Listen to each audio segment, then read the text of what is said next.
अस्सलाम वालेकुम बच्चों। आई होप आप सब लोग ठीक हैं। जैसा कि आप लोग हम लोग बच्चों स्टडी कर रहे हैं चैप्टर नंबर 16। आज हम लोग चैप्टर नंबर 16 के लेक्चर नंबर 5 पे हैं और आज हमारा टॉपिक है alternating current through an inductor. Right, alternating current through an inductor जो है इसको हम प्योर इंडक्टिव सर्किट के तौर पे भी इसको कहते हैं। और प्योर इंडक्टिव सर्किट मींस के हम लोगों ने एक इंडक्टर को एक ऑल्टरनेटिंग करंट सोर्स के साथ अटैच करना है और फिर हमने ऑल्टरनेटिंग करंट को का जो बिहेवियर है वो इंडक्टर के साथ स्टडी करना है। ठीक है, तो सिर्फ एक इंडक्टर होगा, एक ऑल्टरनेटिंग सोर्स होगा, ऑल्टरनेटिंग सोर्स से एक ऑल्टरनेटिंग वोल्टेज होगी और उस ऑल्टरनेटिंग वोल्टेज से ऑल्टरनेटिंग करंट आएगा इंडक्टर में। और हम देखेंगे कि इंडक्टर के अंदर जो ऑल्टरनेटिंग करंट है और जो इंडक्टर के अक्रॉस पोटेंशियल डिफरेंस है दोनों में क्या फेज डिफरेंस बनता है। ठीक है बच्चों, ये चीज़ हम आज स्टडी करने वाले हैं पहले नंबर पे। उसके बाद हम लोग दूसरे नंबर में देखेंगे reactance of inductor. Reactance of inductor किसे कहते हैं, उसका फ्रीक्वेंसी के साथ क्या रिलेशन है। और तीसरे नंबर पे हम लोग स्टडी करेंगे power consumption in an inductor. तो आज के हमारे टॉपिक जो है हमारा टॉपिक जो है वो एक्चुअली लॉन्ग क्वेश्चन है और डिटेल टॉपिक है। इसमें हम लोग 3 पॉइंट्स जो है उसको कवर करेंगे। ठीक है, तो हम स्टार्ट करते हैं बच्चों हमारा आज का टॉपिक। सबसे पहले हम लोग इसको डिफाइन करते हैं, what is AC through an inductor. तो AC through an inductor is alternating current through an inductor which is a pure inductive circuit. इसकी डायग्राम से अगर मैं स्टार्ट करूं तो सबसे पहले जो हम लोग एक इंडक्टर जो है वो बना लेते हैं। दैट से दिस इज एन इंडक्टर और एक इंडक्टर जो है that is in the form of a coil और सोलिनॉइड। राइट, सो ये हमारे पास एक इंडक्टर है और इस इंडक्टर के साथ हम लोगों ने एक AC सोर्स जो है उसको अटैच किया है। This is an AC source having some instantaneous value of voltage V and RMS value of voltage is VRMS and the maximum value of voltage is V naught. Right, ये हमारे पास एक inductor है और इस inductor की जो inductance है that is L, right? Let's say this is L. It has certain number of turns and it is made up of some thick copper wire.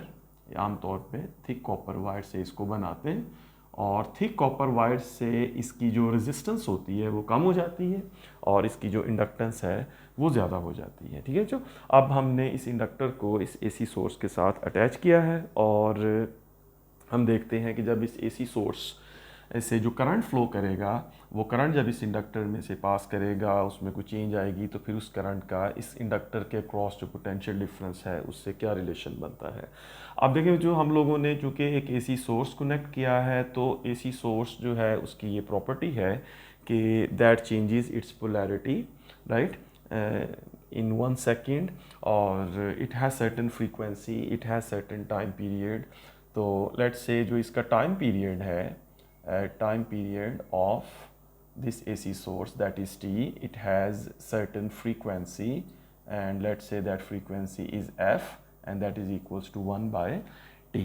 तो मतलब इसमें अगर इसका टाइम पीरियड T है लेट्स से इस alternating current source का, तो हम ये इस तरह से कह सकते हैं कि इस करंट T में ये जो एक हमारा इंडक्टर होगा इसके अक्रॉस जो पोटेंशियल डिफरेंस होगा that potential difference will vary right according to the situation. This is inductance, inductor of inductance L, this is AC source। अगर इस AC सोर्स की का जो टाइम पीरियड है दैट इज़ T, तो हम कह सकते हैं कि इसमें 2 हाफ होंगे इस टाइम में। तो लेट्स से 0 to T/2 the half time of the total time T। The polarity of this source is positive at this and negative at this and. ये एंड पॉजिटिव होगा और इस पोलैरिटी का ये वाला एंड नेगेटिव होगा और फिर T/2 से T तक जब टाइम होगा तो इसकी पोलैरिटी चेंज होगी और ये वाला एंड पॉजिटिव और ये वाला एंड नेगेटिव होगा। तो यहाँ से हम क्लियरली देख सकते हैं जो कि जो करंट का फ्लो होगा वो इस सिचुएशन में 0 से T/2 में उसमें जो कन्वेंशनल फ्लो अगर हम दिखाएंगे तो that will be from positive to negative end of the battery. उसके मुताबिक ये जो करंट है that say IRMS that will flow in this inductor in this direction और फिर जब ये वाली पोलैरिटी हो जाएगी इसकी तो फिर इसके अकॉर्डिंग जो करंट का फ्लो बनेगा conventional flow that will be from positive to negative end of the battery. So let's say this current is IRMS and this current will flow in this way. So हम ये देखते हैं कि इस तरह से जो करंट का फ्लो है वो ऑल्टरनेट है, वो चेंज होगा because the source is alternating. अब हमें पता है कि जो इसकी ग्राफ होता है इसका ऑल्टरनेटिंग करंट का, we know that current can be shown this way. इस तरफ अगर T है, इस तरफ I है, तो we can say the graph is sinusoidal, right. This is the total, this is one cycle of AC alternating current, और let's say कि इस alternating current के एक cycle में जो total time है that is T. So the one half is from 0 to T/2. In this one half current changes from 0 to maximum and then comes to 0 from maximum. तो current में जो variation है इस half में, इस situation में, that is from 0 to maximum and again from maximum to 0.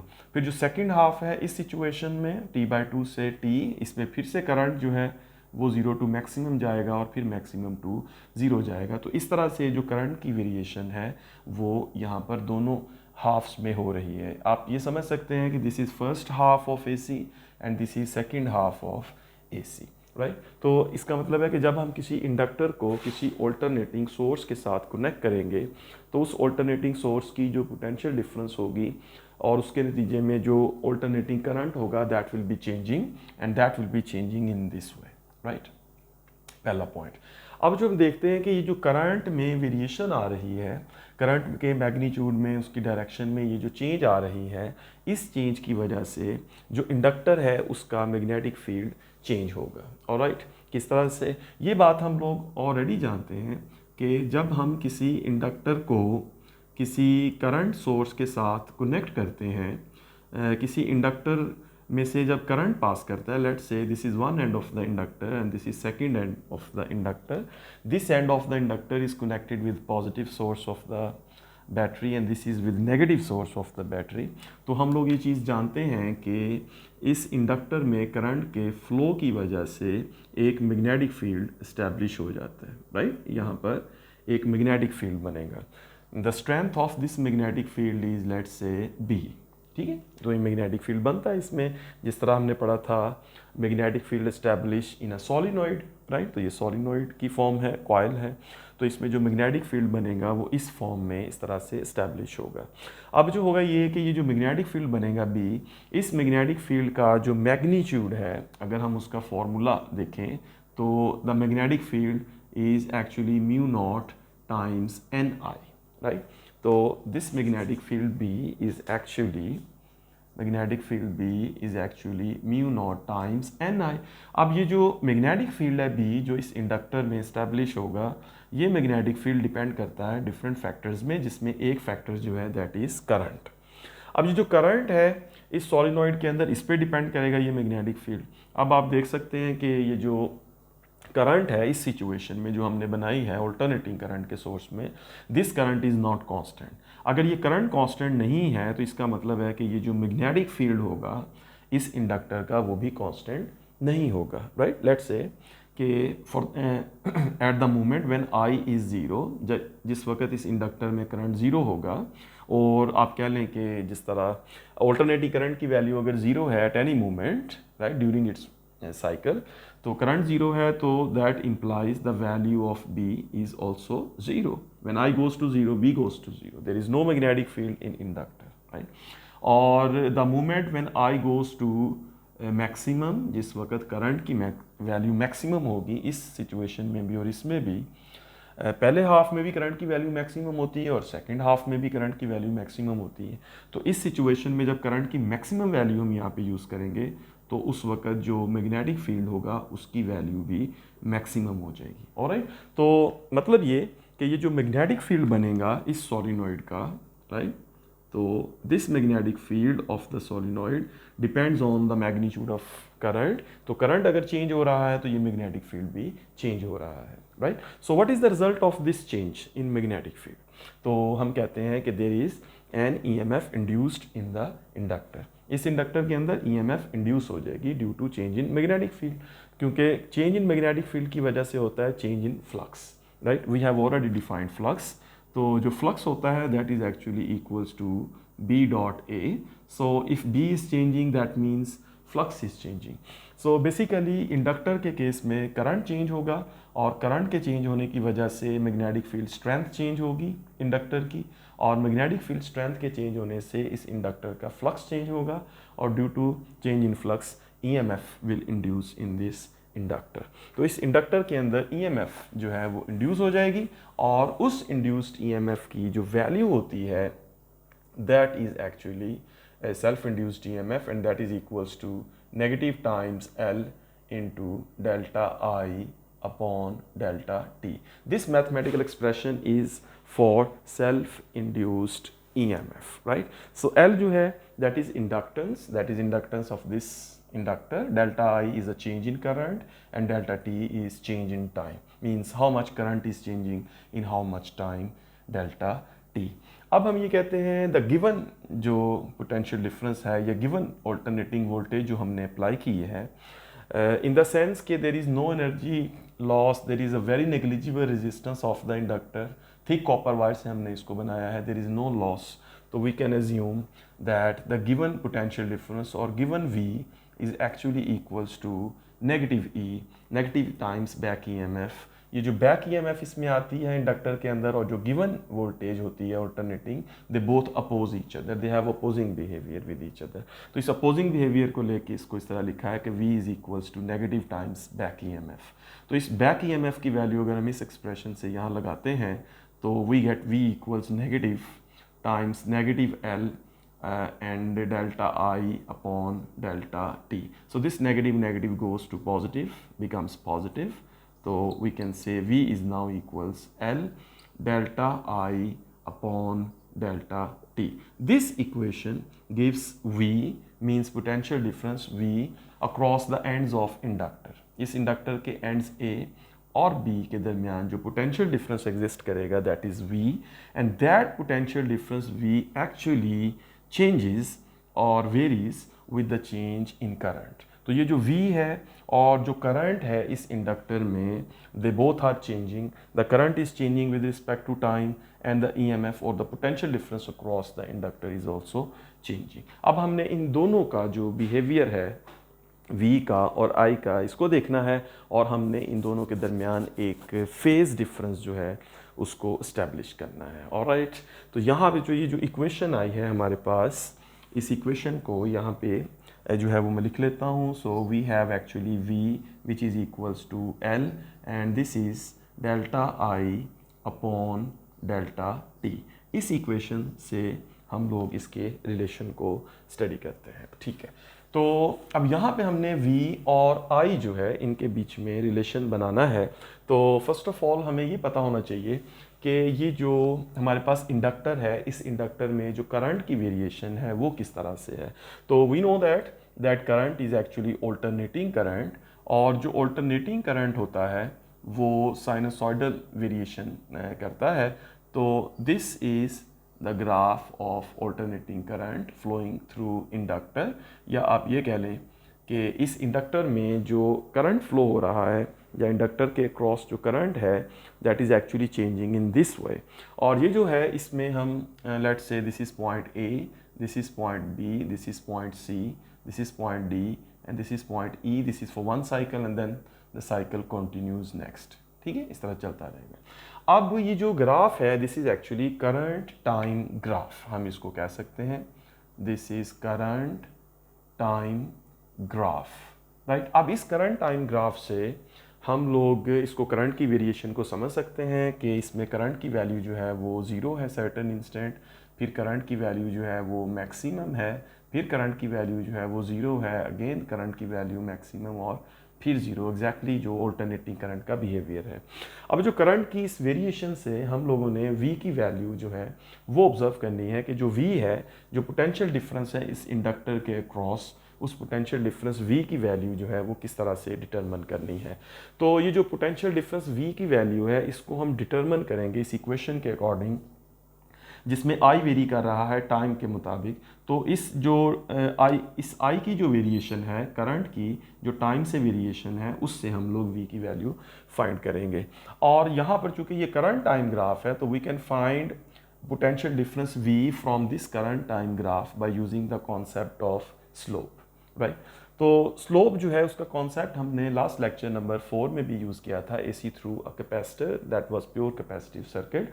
उसमें हमने QT ग्राफ का जो QT ग्राफ था उसमें हमने जो स्लोप का कॉन्सेप्ट यूज़ किया था, और वो कॉन्सेप्ट ये था कि अगर हमारे पास ये IT ग्राफ है which is current time graph, इस करंट टाइम ग्राफ के किसी भी पॉइंट के ऊपर अगर आप v की वैल्यू फाइंड करेंगे according to this equation, if l is a constant so v is actually proportional to delta I over delta t. So at any point of this current time graph we will get the value of v. Let's say कि इस graph के इस point पर, इस point p पर हम लोग v की वैल्यू फाइंड करना चाहते हैं, तो that value of v at this point of graph will be given by tangent line drawn at this point P।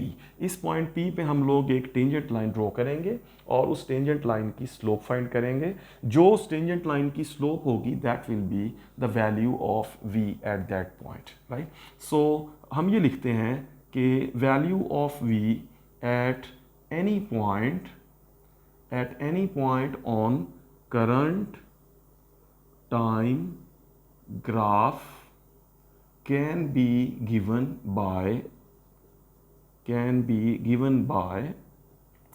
slope, can be given by finding the slope, can be given by finding the slope of tangent line drawn at that point, right? Tangent line drawn at that point. This statement is important.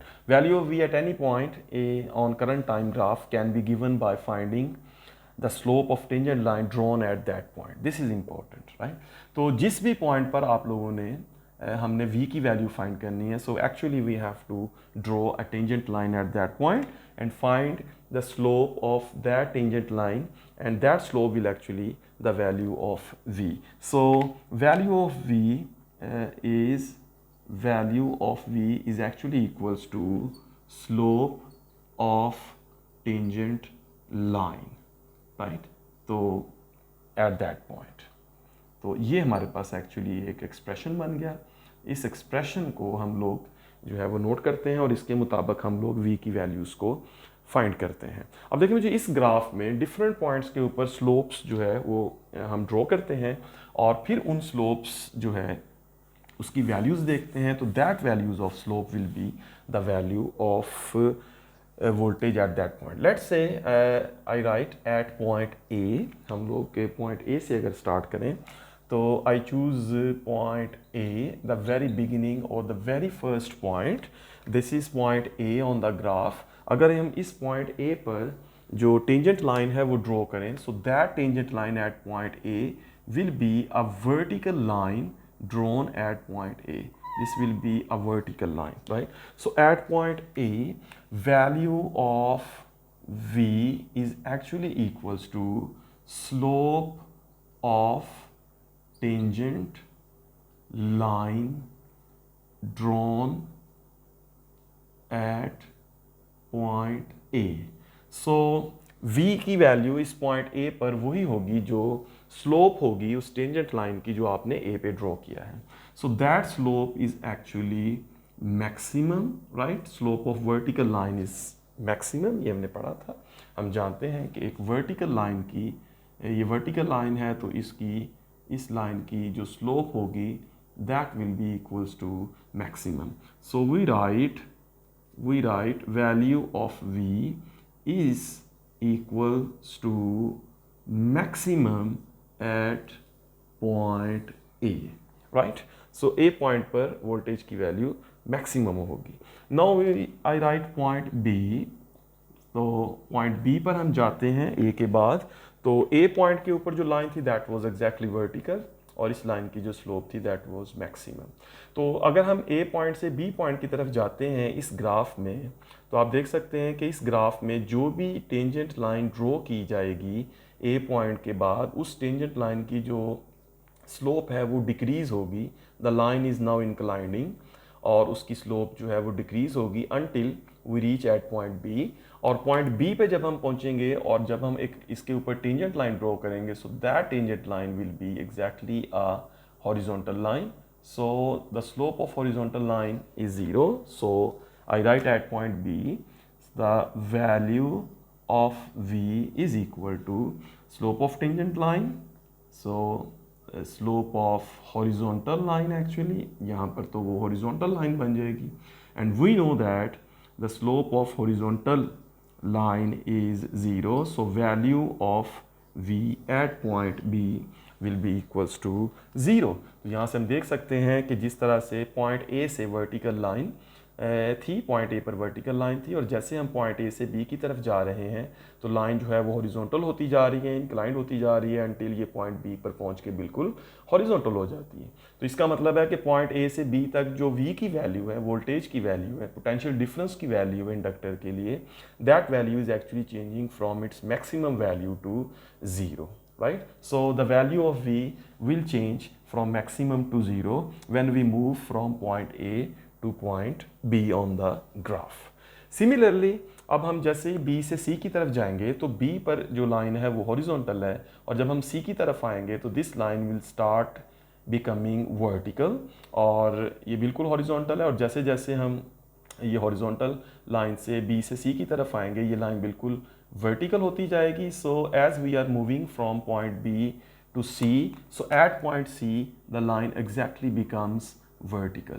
So again the slope of vertical line is maximum, so the value of V at point C again becomes maximum, right? और point C पर अगर मैं कहूँ again at point C we can say the value of V again becomes maximum, right?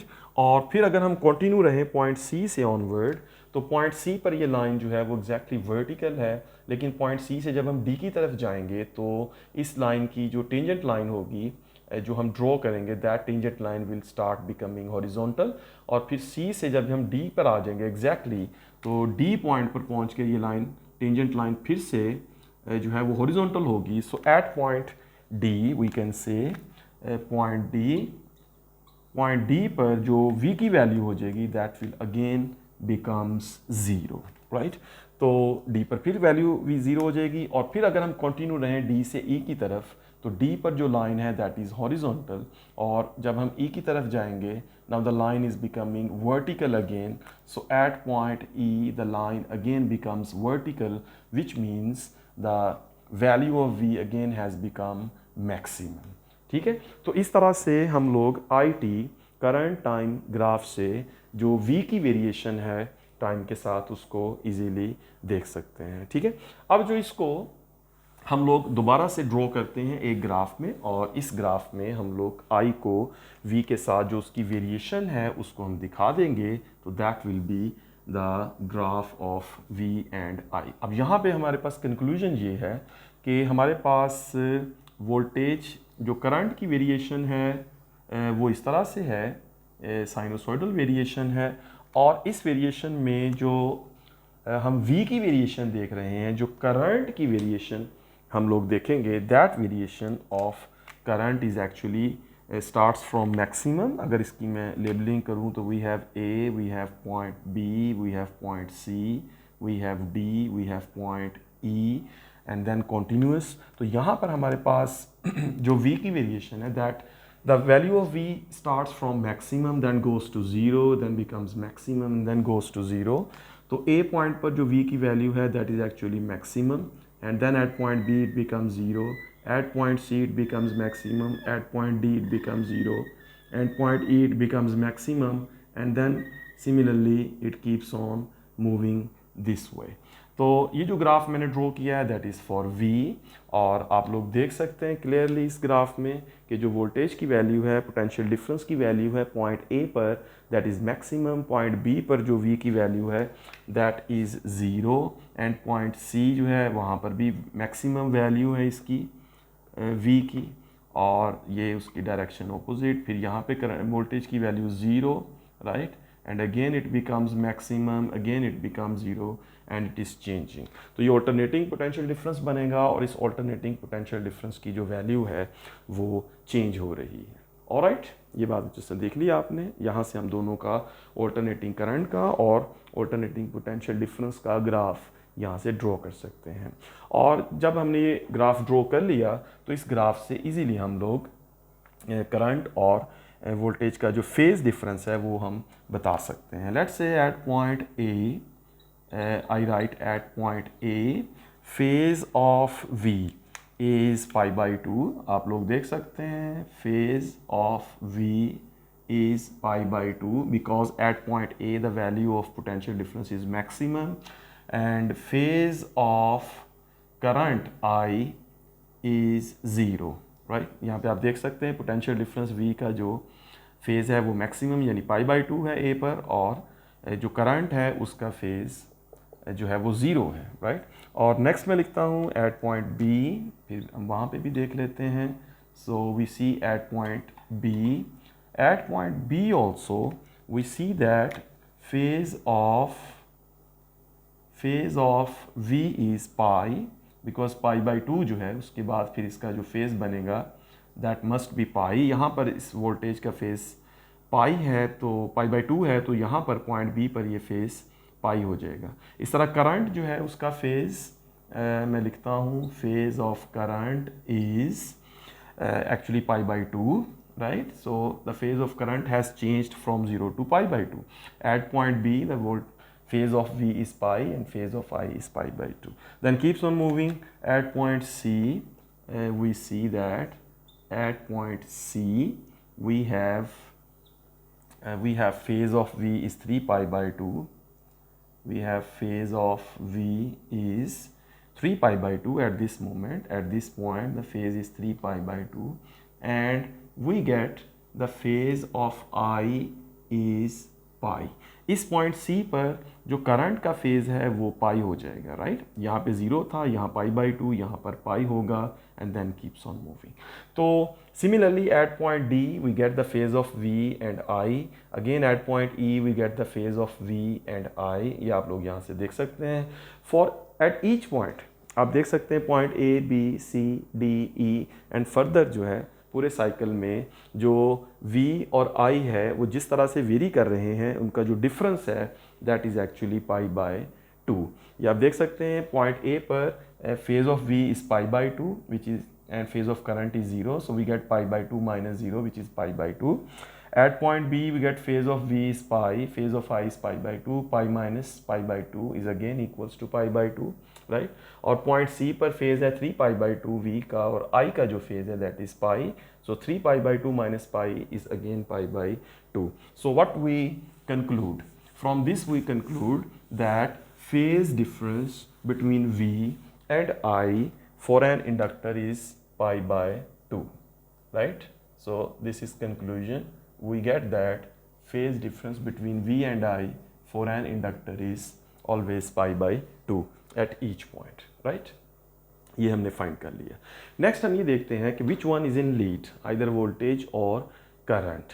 तो इसके लिए हम ये देखते हैं कि पॉइंट ए पर वोल्टेज की वैल्यू, पोटेंशियल डिफरेंस की वैल्यू पाई बाई 2 है और करंट की वैल्यू 0 है। So we see that phase of V is larger than phase of current. और पॉइंट B पर हम देखते हैं जो V का फेज है that is pi which is larger then greater than pi by 2। Point C पर हम देखते हैं कि V का जो फेज है that is 3 pi by 2 which is greater than pi. So we conclude potential difference V leads the current I by a phase of pi by 2, right? So this is conclusion.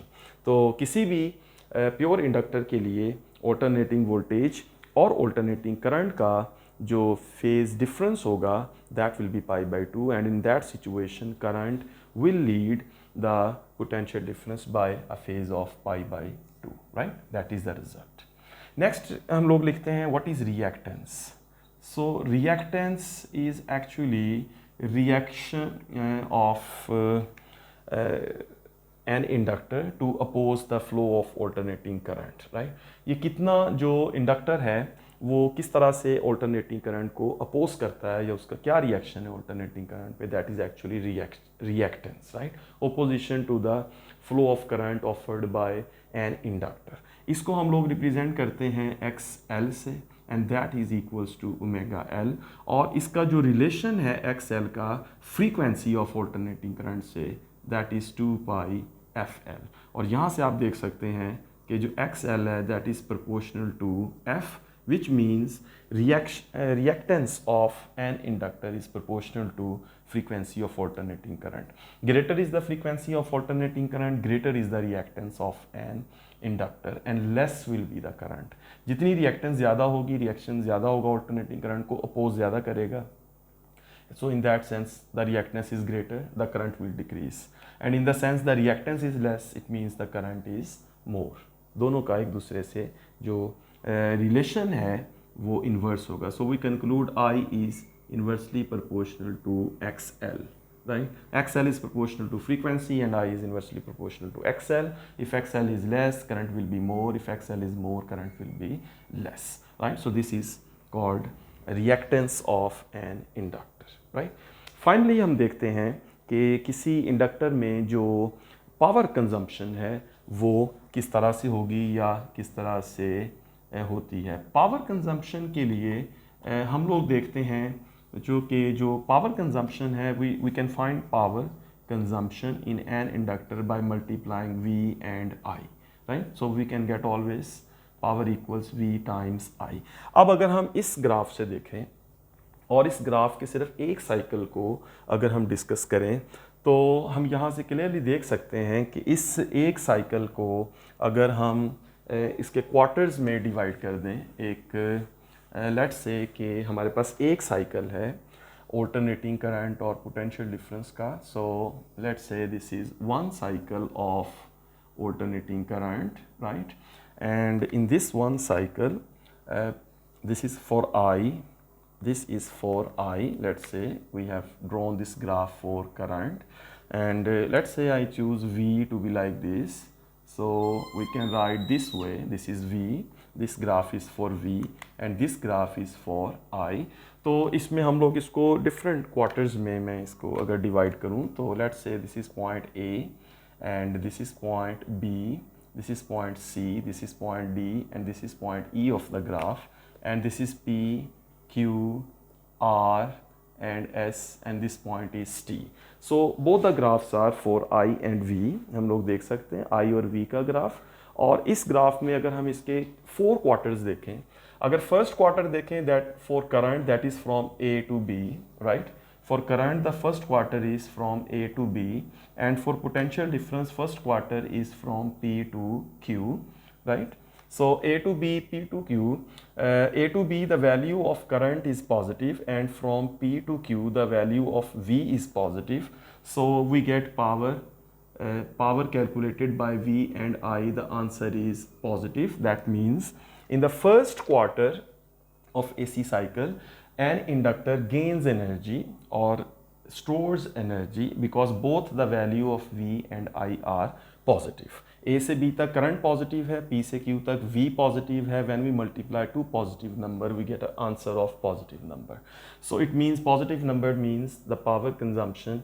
The inductor has gained some power, right? इसने power gain की है। तो first quarter में ये inductor power gain करेगा, right? Power store होगी इसके अंदर। नेक्स्ट अगर हम देखते हैं तो करंट के लिए B to C जो सेकेंड क्वार्टर है that is from B to C, and for potential difference the next quarter is from Q to R. So when we get power, we see that current is positive in the second quarter, but potential difference is negative because it has gone below the graph, below the line. ये इस reference line से नीचे चला गया, so the value of V becomes negative, value of I is positive. When we calculate power, so we get V into I to be negative. So when power is negative, that means the inductor has lost the power. Right? Inductor has lost the power, और जो भी power उसमें energy store हुई थी, the power was stored in the inductor, the inductor has lost it. ठीक है। इस तरह जो थर्ड क्वार्टर है that is from the current is from C to D in the third quarter the current changes from C to D and the potential difference changes from R to S. So both I and V are negative. तो चूँकि V और I दोनों negative हैं but we get the answer to be as positive. So in the third quarter of AC cycle, again this inductor gains power, it gains energy, so power stores in the inductor. And in the last quarter of current from D to E, right, current changes from D to E and potential difference changes from S to T, we see that again the power is negative, right? One is positive, the other one is negative. The current becomes, the voltage V becomes positive and I is still negative. So when we multiply positive number with a negative number, we get the answer to be equal to negative. तो इसका मतलब जो ये है कि इस एक AC cycle में V और I का अगर एक एसी साइकिल लें तो इसमें 2 टाइम्स ये इंडक्टर पावर गेन करता है और 2 टाइम उस पावर को लॉस करता है। The net result is 0।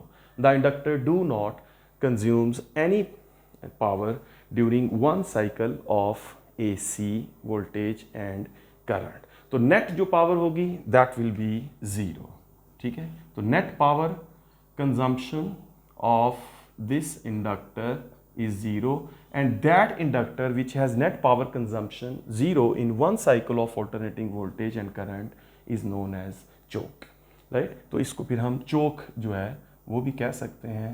So we will discuss this choke later, लेकिन अभी फिलहाल आपने ये याद रखना है। So the net power consumption is actually 0, all right? So